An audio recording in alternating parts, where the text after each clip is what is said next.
Have you seen a bunch of RRCA run coaches popping up on your feed and wondering what is all going on? Well, let's talk RRCA coaching certification and what it takes to get one.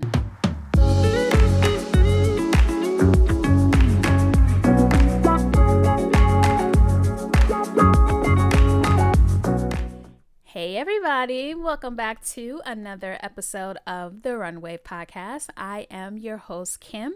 If this is your first time tuning into the show, welcome. I am so happy to have you here. If you are a return listener, welcome back to the show and thank you for riding with me week after week on this podcast. I appreciate you for being here and supporting the show. First up on the show, I have George Rehmet. He is the president of the board of the RRCA, the Road Runners Club of America, and I am talking to him about the RRCA. I wanted to know what was going on with the organization, why I'm seeing so many run coaches that are popping up on the scene in 2020. He tells me all about his running history, how he got involved with the RRCA, and just a ton more. I'm also chatting with Randy Accetta. He is the director of coaching education for the RRCA, and he's going to delve into that coaching certification with me, what it takes to become an RRCA coach, the process that you have to go through, the certifications that you have to keep your coaching year after year. We're diving all into it. And we're also talking about diversity within RRCA and what they are doing moving forward to make sure that their organization is more diverse. So let's get started with the interview, and I hope you enjoy my chat with these gentlemen. Welcome George Rehmet to the show. He is the president of the board of the RRCA, the Road Runners Club of America. Welcome, George. Thanks, Kim. I'm happy to be here. I am so happy to have you on the Runway Podcast. So tell us a little bit about yourself. Where are you from? I live in Daly City, which is just south of San Francisco. I'm a teacher. I've been teaching about almost 30 years. Currently, I teach in a mental health facility for kids from 6th to 12th grade. So they live there. They have a variety of mental health issues. And so I teach math, science, history. They used to have me do PE and English as well, but then I got overwhelmed. So I really like it. Really get to work with the kids one-on-one, know them personally, get the, really not locked into the curriculum. I have a 25-year-old daughter. Been married for 26 years. My wife is a preschool special education teacher, so we get to talk shop. And one of my jokes is, I don't want to see any of your kids when they get to be teenagers. So That's funny. So what age students do you teach? I teach, right now I have kids from 7th grade to 12th grade. So I have it's like the facility can only hold 12 kids, currently have 7 kids. So it's like a one room class schoolhouse, you might say. But the classroom's in the facility. I do have a paraeducator. I do have like support staff as well. And I have residential counselors if I need help with the behaviors. But it's a great program, dedicated staff. The kids, their issues, but they're good kids. You figuring them out and just working with them on solution, just listening to them. So I just want to give a shout out to Canyon Oaks Youth Facility in Redwood City. So love you guys. That's awesome. So how has it been for you as a teacher during COVID? It was a challenge. I'll be honest, when I heard in March, I broke down and cried because these are like the neediest kids. Mm-hmm. During summer, I was able to be in the classroom for 4 weeks. We did more outdoor work, gardening, like little light stuff. And then of course back again, remote teaching. It was a challenge because you can't read. One of the things as a teacher is like reading the body language, listening to the tones of the kids, and it's very hard to pick up. on from a screen, basically. So luckily, got cleared to be able to teach. So just before winter break, I just finished up my 4th week with the kids, and the kids really appreciate it. The staff really appreciate it. I really appreciate it too. Big difference. And we sort of put away the computers. Just get. It's like the kids were so tired. It's like, you know what? Let's just do hands-on projects. Let's just do discussions in person and so forth. And so it's been a good 4 weeks. I feel like, as a teacher, usually by winter break, it's like, I need to break, but I still have the energy. I'm just so grateful that I have, because right now in California, we're all like pretty much locked down, but luckily schools that have started teaching in-person instructions can still continue. So I'm grateful for that. So yeah, I commend all teachers, because I have a little one who's 6 and I have a 14-year-old. So the 14-year-old is self-sufficient, but the 6-year-old, it's like the remote learning is so difficult. And I just commend all teachers that are able to do it. But I had to send my kids back to school in November because it's hard. It is so difficult. So yeah, really kudos to all teachers out there. You guys are doing great work. thanks, Kim. I think if there's one thing, I think there's more appreciation for teachers now. It's like, wow, it's like I had struggled with my kids, and I'm just thinking like teachers who have maybe 30 kids in the classroom. So it's like, it's so hard. yeah. I don't know how they do it. I think I think one of the things is with students is seeing the change positive. Yes, I deal with the most difficult population. I've dealt with kids who I've known have passed away, have gone to jail. But then but for the kids who do well, it's like you can't put a price tag on a life. It's like, and some of those kids come back, they contact me. Hey, Mr. Rehmet, thanks for really being a great algebra teacher, because I see why I needed to learn all these skills. Or one kid came like 6 months later and had a job as a limo driver and just wanted to say, hey, thanks for pushing me. And it's like those kids, like when those things happen, it's like then you say, remind yourself why I am a teacher. It's just to make a difference in people's lives. And that you are doing. Thank you. So let's talk a little bit about your running. I see you have a ton of medals on your wall behind you. So how long have you been running?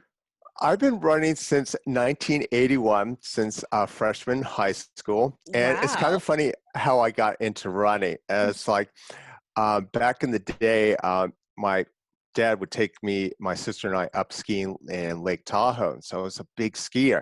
And so on the first day of high school, it's like lost my check to buy my books. It wasn't going too well, but the announcement said cross country. I'm thinking, well, I'm in San Francisco. It's like, there's no snow, but you know what?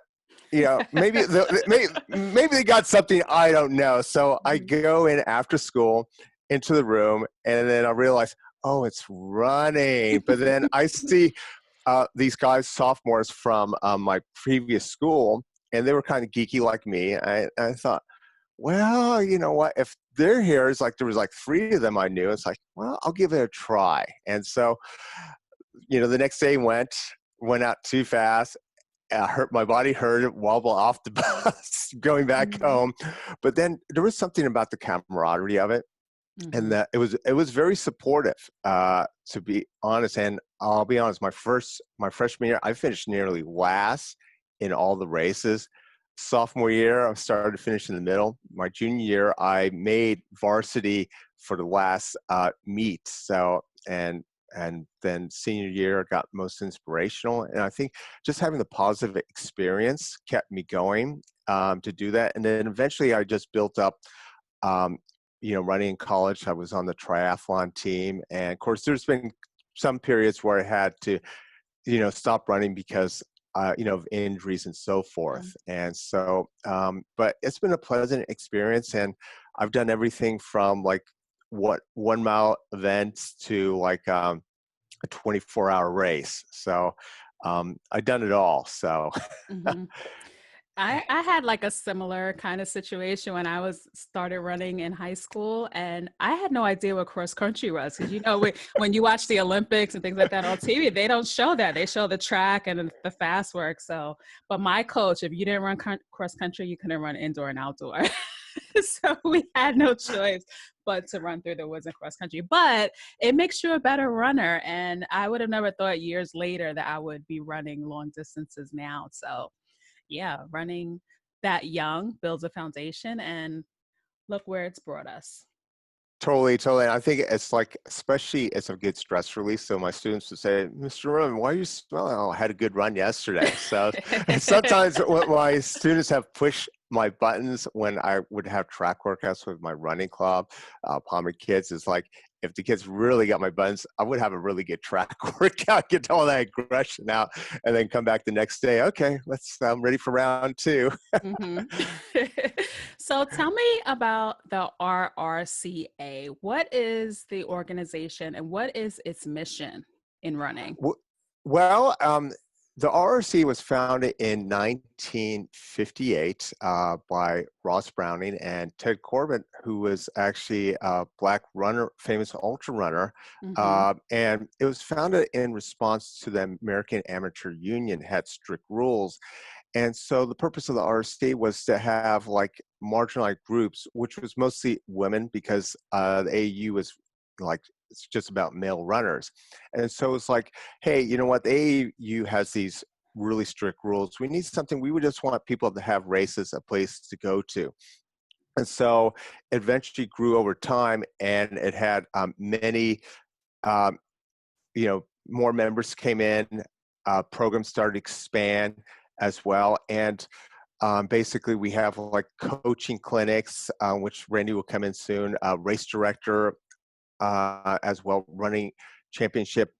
We have kids run the Nation Grants. So if there's programs that are helping develop kids running, we provide grants for elite, up and coming elite runners. And we have Run Pro Camp. So for those students leaving college, who are really top of the game and they want to go pro, we have a camp to help them like say what the real world is like. What is it like being an elite runner? And it's like and we have speakers coming in. But the mission of the RRCA is basically develop community-based running clubs and serve runners.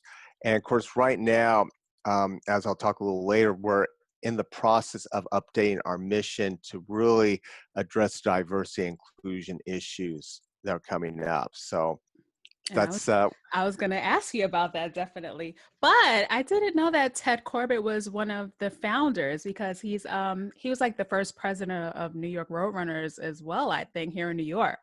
So yes, and actually he was the third president of the RRCA.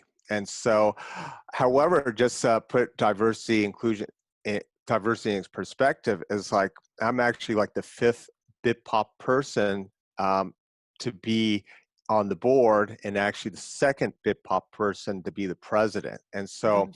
I think about Ted, and it's amazing for his time, like he was president in 1960. As like, I mean, that's revolutionary. And I think that something to be aware of, hey, it's like a black runner was like not just a great ultra runner, but like he was a founder of the national organization that's like 62 years strong. And Mhm. so pretty amazing. And I feel honored, and like as president, especially being a big pop person, is like, I don't know, I just feel a responsibility of like really improving, not diversity, yes, but also like people having a seat at the table, Mhm. inclusion, basically. What's your racial makeup? Well, my dad's Australian, my mom's Filipino, and Okay. so I do present as white. Sometimes, like when I've I don't think gotten you present as white. no, I but could I could tell that you're something other than white, but yeah, it's definitely not you. I mean, your last name, it could go any way, but yeah, mhm. yeah. It's just I don't know. It's kind of growing up. Yes, I would get like the equivalent for Philippines equivalent of the N word was flip, basically. Of course, I'm glad it's gone out of style, but basically I would get that at times back in San Francisco, which was a lot less diverse growing up back then.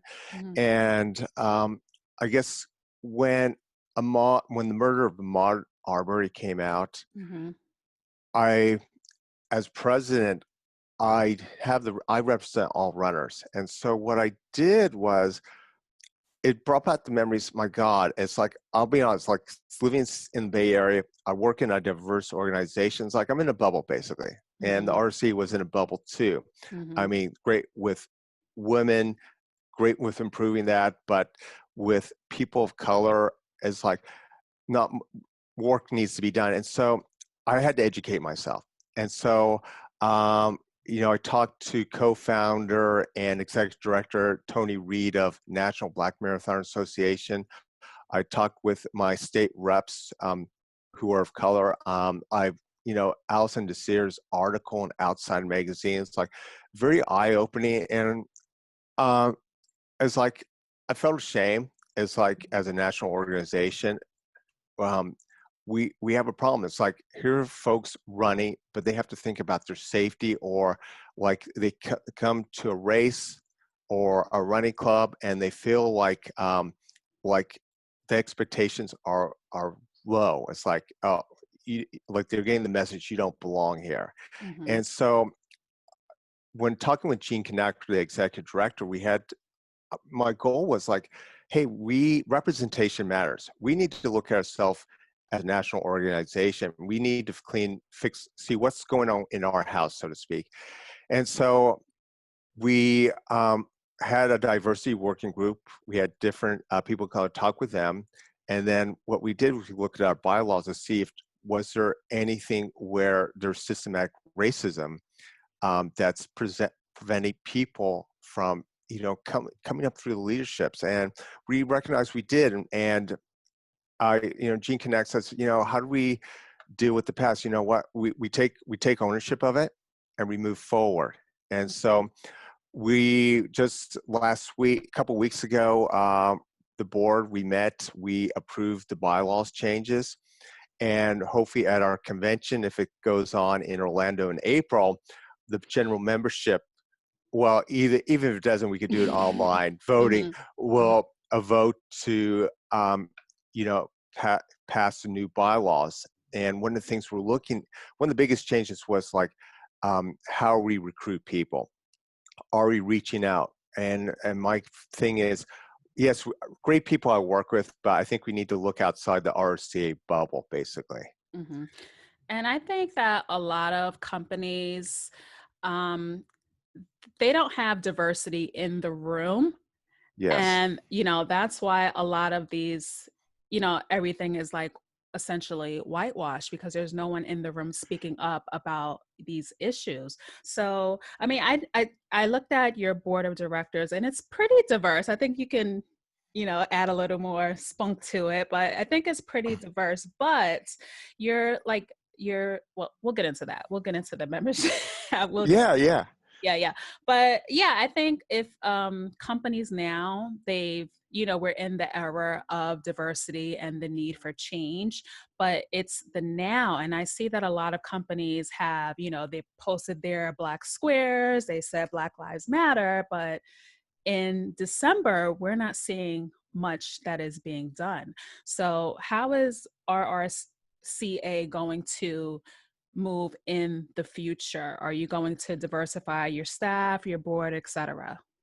Well, with the bylaws, it is the board is a big thing too. And so we have a nominating committee that's going to take a more active role and sort of reaching out to people. As a board member, we do have a responsibility. One of our responsibilities is like looking for people, recruiting people as well. And I think just being mindful, and the nominating committee will say, hey, let's talk with these people. Let's reach out to these groups. And so I've sort of like right now, I've been talking to different people to say, hey, what's your interest? It may not be right now, but down the road. So Mm-hmm. that's at the board level with the bylaws changes. At lower level, we have like state representatives. So there's like one in each state. Some bigger states like California have 3. And so one of the things is the national office is trying to make sure when they're looking at state representatives is that, are we looking at diversity? Are we, trying to reach out, like make sure, because I mean, back then when I first started as a state rep, like 20 years ago, it was primarily white, primarily male. It's Mhm. moved in the direction of being more female. And then when I became Western Region Director, like on the board where I oversee the state reps in like the western part of the United States, I made sure to, recruit people so we're like the more diverse area as well. I think going forward, and it's like I think I want to get the bylaws in, and because I think we have to establish that first. Here's what we're doing at the national level. And what I want to do next is like, I've been hearing stories from big pop people. It's like, hey, I tried to join this running club, this race. It's like, how do we address these issues at the local level? It's like, and that's a challenge, to be honest with you. I Mhm. want to move ahead. I'm not going to stop on, yay, we changed the bylaws, we got the recruiting, but it's like, I, I wanted to send a mess. I don't know. I'm just trying to find a way. It's like where we could support runners that feel like marginalized, disfranchised, and so forth. So, you know, hopefully, I would say, Kim, maybe down the road, hey, George, what's happening? It's like, what, and, hold my feet to the fire. And I Mhm. think that's important. The other thing too is representation. And so we're looking to, at our website, it's like looking at the images that we put, the pictures and so forth. It's like, hey, what image are we presenting? I know like Runner's World magazine, it's like, it was very white, very Oh, I like, did a whole podcast interview on them. A yeah, I whole. remember on that. And so Mhm. it's like, again, representation Mhm. matters. And I think finding out what other avenues, for example, I think I appreciate you supporting Mid-Strike magazine. It's like, I Mhm. really enjoy reading that. And so, Mhm. and like, I think when I read it, it's like, it gives me a reminder. It's like, you know what? There are other people running. It's like a vision. I think it's more real. It's like there's all sorts of runners out there. And I Mhm. think that's the message is there's all sorts of runners. Just because somebody looks a certain way, maybe it's like we're all out there. We want to start, we want to finish, we want to get healthy as well. The other thing I've been doing is I've been reaching out to different groups. So I've had this month, I've had talks with Black Girls on the Run. Black Girls Run, Central Valley and Sacramento. And I really appreciated the honest conversation we had with them. And of course, one of them say, hey, you know what? I want to see what happens and let's talk again in a few months. And Mhm. so I think just hearing the voices, I think reaching out, that's a key thing. And hopefully when this pandemic's over, I'm going to say when, I definitely want to reach out and to all these different groups like Black Men Run, Latinos Run, Native Women Running, just to say, hey, we support you. And just say, hey, you know what, if a national organization is supporting it, hopefully it normalizes and say, hey, you know what, these folks run. It's like somebody's running and they're not white. That's okay. You know what? They're just running. Mhm. What about I know a lot of clubs that pop up on the scene.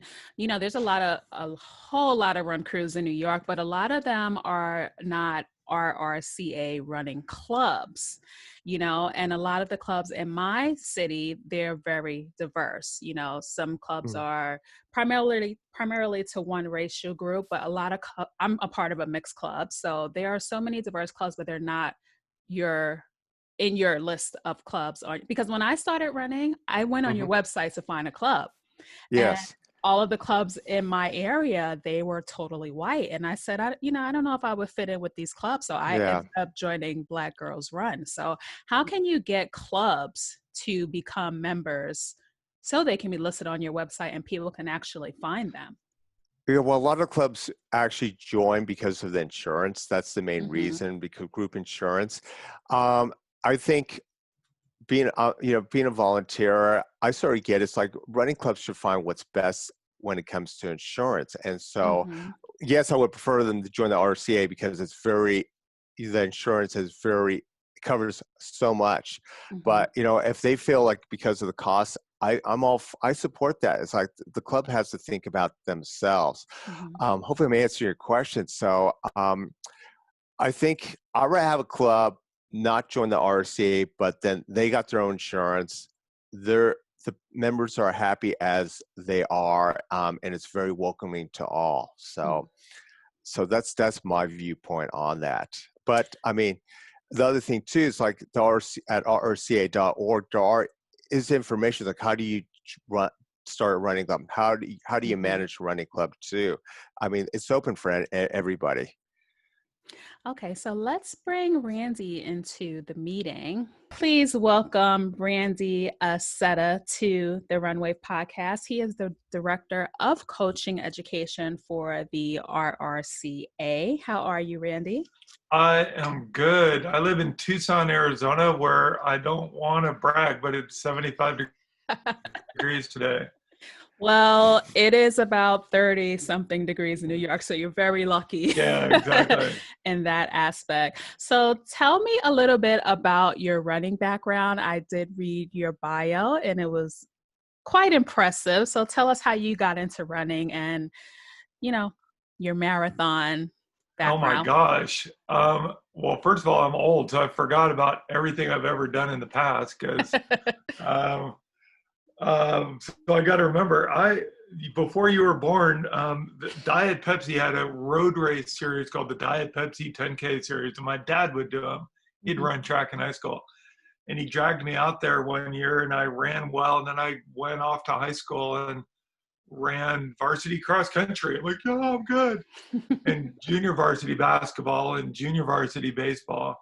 And finally, I just ended up running track because I kept being bad at everything else. And so that's how I got into running. I don't know. And then I wanted to be good, and I was never great. I wanted to be great, but I was never great. And just kept plugging away at it, miles after miles after miles, stretching, doing all the plyometrics and gym stuff that I don't do anymore. And raced in Europe one season, which was kind of fun. Ran track in Europe, ran track around the US, failed a bunch of times trying to run what I thought was a fast marathon, and finally ran a 2:19 something marathon and ran in the Olympic trials. It's been downhill ever since. So do you have a background in coaching running as well? So back in 1996, I ran in the Olympic marathon trials, and I ran with a buddy of mine. We were roommates at the time, and everyone wanted to run with us. It's here in Tucson. Everyone wanted to run with us. So we started a coached group, and we'd say, yeah, you can work out with us. We'll have a group starting sometime soon. So we called it the workout group. And we started it in August of 1997. On a Tuesday night, Thursday, 6 o'clock, dressed, ready to run.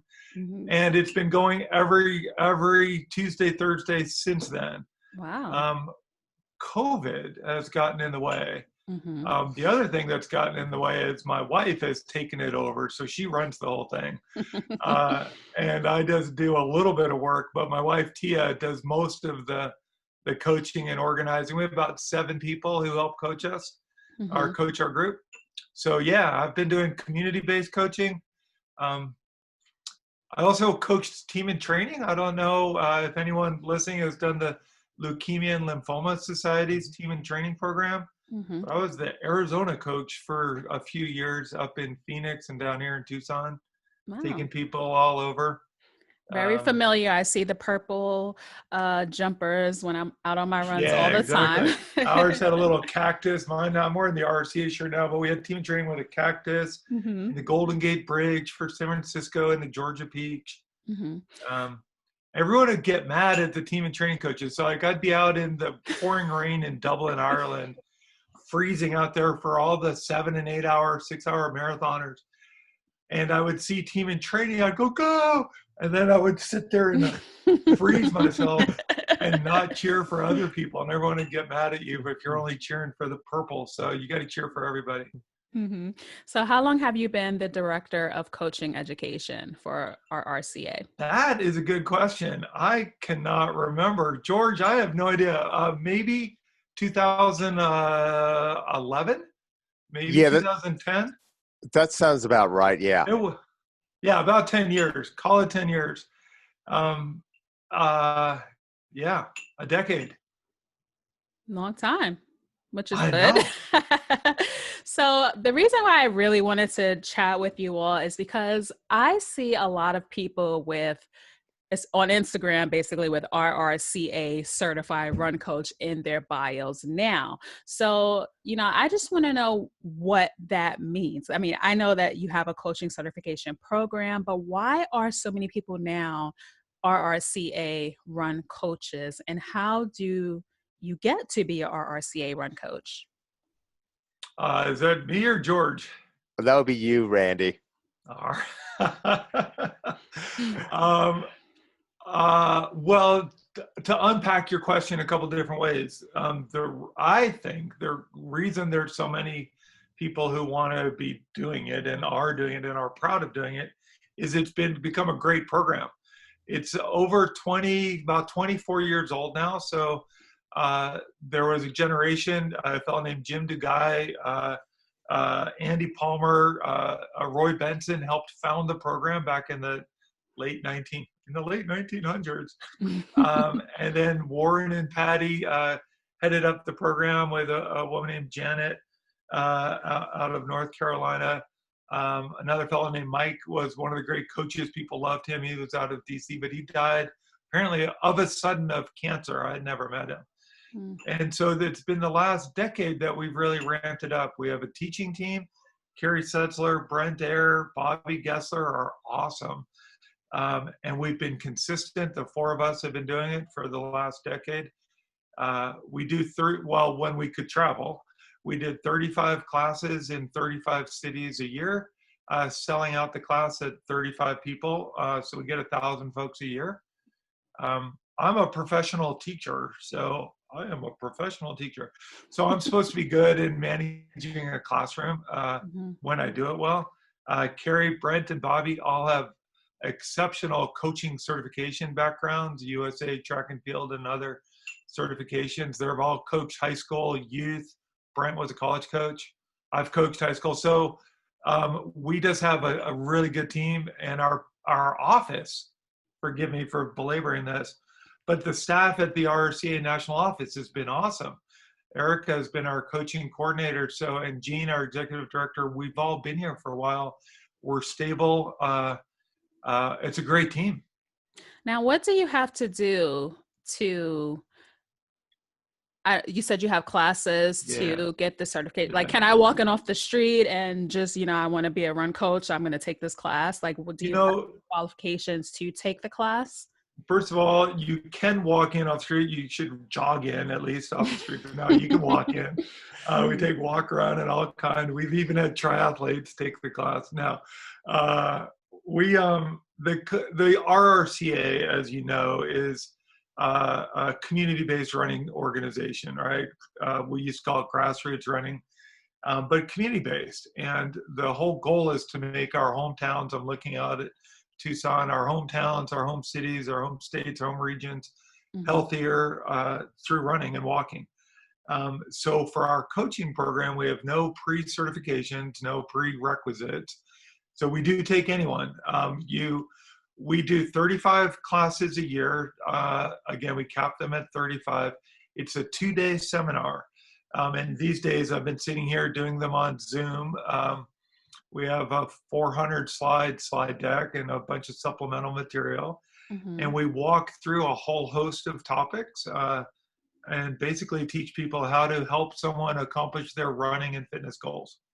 Now, how do I know that I can trust a coach just because they have an RRCA certification? Because if you were running with me like last week and now all of a sudden you're a coach, how do I know that you have what it takes to coach me to where I need to be? That's a really good question. So how do we know if anybody's any good, right? And I think we're only good by experience, and we're also good for certain people, right? So one coach might not be good for one athlete might not be a good fit for a given coach. So on our end, given that we're community-based, at its root, we were designed and still stay rooted in helping our local running clubs have a structured and healthy running coached program, right? Mm-hmm. And so it's theoretically, it's for volunteer coaches who are helping their local running clubs, their charity organizations. At its root, also, we just want people to be better at giving advice. Mm-hmm. And so I'm not claiming that we're training the next Olympic coach, although a guy named Ben Rosario, who is an Olympic, does coach Elfine, is an Olympian coach, and he took the course. Mm-hmm. So I guess my circle to this is we try to do a really good job, a thorough job of creating a foundation of smart, thoughtful people who can assist others. Mm-hmm. Not every coach is perfect for every athlete. Not every athlete works for every coach. But you can trust that people have gone through the weekend workshop. They've taken an exam, which is rigorous. I get complaints all the time about how hard we make people study for it. Mm-hmm. So I guess that's why. If I could just hop in. So Mm-hmm. one of the things too is like, do shop around, and like, if you're a potential coach could say, give you a free session, and you can find a list of coaches on rrca.org. But going back to earlier question about how to get involved. So like a running club will contact Randy and say, hey, we're interested in hosting a coaching clinic. And so they would get like first dibs, and it sells out fairly quickly. So it's like, it's good to have like your running club reach out to Randy, say, hey, we're interested in hosting with Zoom. And also, speaking of like our earlier talk, Kim, about diversity, we've been reaching out to other groups. So a couple months ago, we had just a Black Girls Run coaching session, and there'll be another one in March as well. And so we're reaching out because our viewpoint is that it's like, if people of color don't see coaches as well, I think that's a big step as well. So we are moving in that direction as well. So Mm-hmm. yeah, hopefully, so folks, just pay attention to rrca.org, sign up for the emails, so that way you know like when a coaching clinic's going on. But your best bet is to really have your running club say, hey, right now it's with Zoom, but when it's in live person, usually there's more requirements, like a place to hold the class, providing food. But I think it's best to wait till the pandemic's over on that. And Randy, anything else to add? I also wanted to ask you another question about the coaching. Is there continuing, I know you have level 1 and level 2. Do your coaches have to recertify yearly, or is there continuing education that they have to do to, keep their knowledge up? How do you? That's a good question. What the program has historically said, the only thing you need to do to keep your certification in good standing is be certified in CPR and first aid. Mm-hmm. And so just that public safety.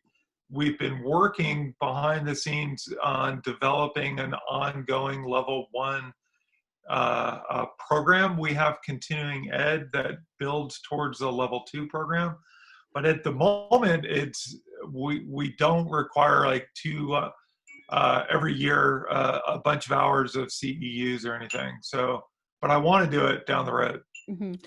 So if someone becomes a coach, is that like an automatic big that they can take on clients and start charging people? Like, what is the scope of your coaching program? Is it like to volunteer within the community? Is it to turn this into a coaching business? It takes all kinds. It takes all kinds. So just in round numbers, let's say we have 100 people go through a couple of few courses. Probably 40, 50 of them won't coach anybody at all, maybe 60 of them. Mm-hmm. So 60, 70%, somewhere in there. I'm getting the number bigger and bigger. Help friends, help family, and just want the wisdom for themselves. Well, we know how life is. You get focused on one thing and then you get focused on another thing. It's a very rare person who makes a living doing this. We used to do a show of hands. How many of you volunteer? And about 20 of the 35 hands would go up, I volunteer. How many of you make money coaching? And we'd get about 5 or 6 hands. And then I'd say, how many of you make a living? And people would raise their hand. And I said, no, all the money you make in the world as a run coach. And they put their hands down. Because they're like, well, I'm a personal trainer, or I work in a gym, or I do triathlon coaching, or I am a high school cross-country coach, but their salary is high school teaching, and then coaching is part of it. Mm-hmm. So really, we're not here to make you wealthy. We're here to create a smarter citizenry, if that makes sense, a smarter running community, Mm-hmm. to be more capable at offering advice, to be pace group leaders. We have a lot of people creating run crews these days outside of formal clubs. Mm-hmm.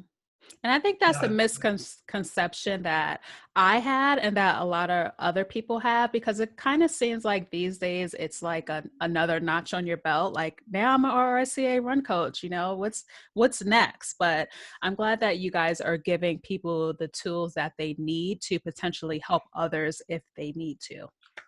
It's been a decade of doing this, and I started a long time ago to use the phrase community leaders. Mm-hmm. We're not just run coaches, you're a community leader. And if you want to come through the program, the rhetoric in our course is not how do you run fast, it's how do you help people accomplish their running goals. Mm-hmm. And that can include walking goals. I mean, they're all bodies, all kinds, all goals, right? Yes. And so for me, it's been about community leadership. Mm-hmm. Is there anything else that either one of you wanted to add to the show that you think our audience should know about the RRCA? Dude, sign up or email me, coachingdir at rrca.org. We've been doing programs outside of running clubs for a long time. Mm-hmm. And so happy to help anybody want to become a better community leader. Great. And Kim, I want to just say, if people want to reach out to me, my email is president@rrca.org.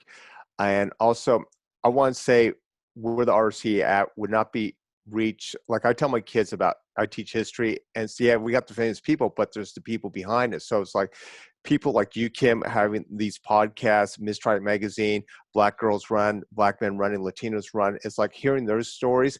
I mean, yes, I'm sort of driving it, but it's like, it's everybody who's come before, who's done the hard work, who's told me the story. That's what keeps me in mind. That's what drives me. And I just want people to be aware of that. So it's like, I want to make the running community better and our organization better for everybody.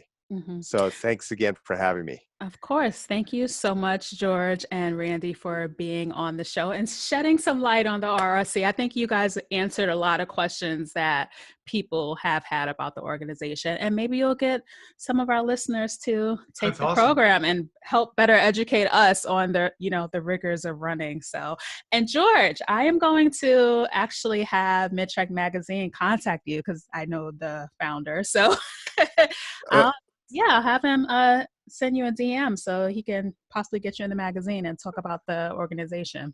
Awesome. And Kim, when you're in San Francisco, I'd love to take you and your family around, and we got some great Filipino restaurants there I want to let you try out. I would love to come. That was on my bucket list, but COVID happened. So and running too. We got some great running and races. So, keep in touch. Okay. I surely will. Thank you so much, gentlemen, for being on the Runway podcast. Thanks, Kev. Bye, guys. Bye. Okay, I want to thank George and Randy for being on the Runway podcast. I love when I can speak with people and get the answers directly from the horse's mouth, because it clears up things for me. It clears up things for you listening and watching this podcast. And I'm glad that they were so transparent, and they basically told us what the program is, what it's about. It's been around forever. Ted Corbett was one of the leading members. I mean, this organization is deep. So I'm happy that I had them on the show to clarify things for me, and I'm sure for a lot of you as well. It was just a good time talking with them. They're regular people just like us. They volunteer in these positions. They're not being paid to be on the board and the director of coaching education. These are volunteer positions. So I have to take my hat off to them for the great job that they have been doing with this organization over the years. I want to thank you again for tuning in to another episode of the Runway podcast, and I hope that you will continue to ride this wave with me. It has been such a crazy 2020, but I'm happy that I started this podcast and that I get to bring you topics and talk with people that have been so interesting and so relevant to what is going on in the running community today. So thank you again for tuning in. Don't forget to subscribe to the show so you get notified each and every time I upload a new episode. You can go on therunwave.com as well, and there will be a little pop-up. You can put in your email address and I'll send you an email every time I upload a new episode also, so you stay on top of everything the Run Wave has to offer. So thank you again for tuning into the show, and I will catch you on the next one. Later. Thank you so much for tuning into the show. Be sure to subscribe to The Run Wave on your favorite podcast app and leave us a review of the show on Apple Podcasts. It would really help me out. If you are a runner that has a story to tell and you would like to be on the show, you can email hello@therunwave.com or send us a DM on Instagram to The Run Wave. See you next time.